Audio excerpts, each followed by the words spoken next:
If 2 is enough, and 3 is a crowd, then what does that make 7 psychopaths?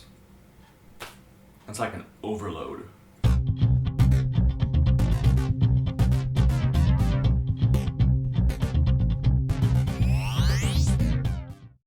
Seven Psychopaths. In my opinion, it's a pretty bad movie. This comes from the writer-director of In Bruges. His movies I find are rather slow and melancholy. Funny thing is, I liked In Bruges, but I'm sorry, this movie and I just did not click. If you look it up on IMDb, it says it's a comedy crime thriller. I'd argue it's a Western-style Beethoven from the perspective of the kidnappers. Just like a Western, you've got a man being hunted, and there's long, drawn-out dialogue scenes that sometimes take place out in the middle of nowhere.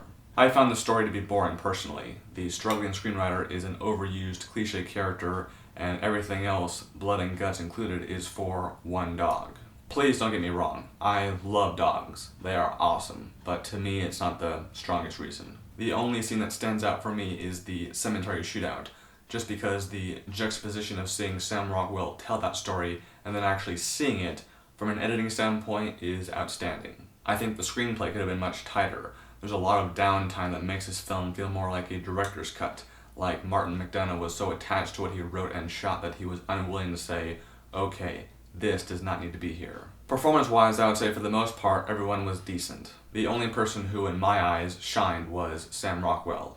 He had the most energy and fun, by far. But overall, I personally was not very impressed. Believe me, I wish I had liked it, I really do.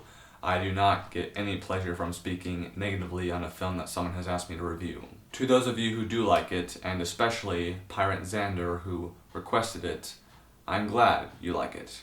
I really am. I give it 2 out of 5 stars. Thank you very much for your time.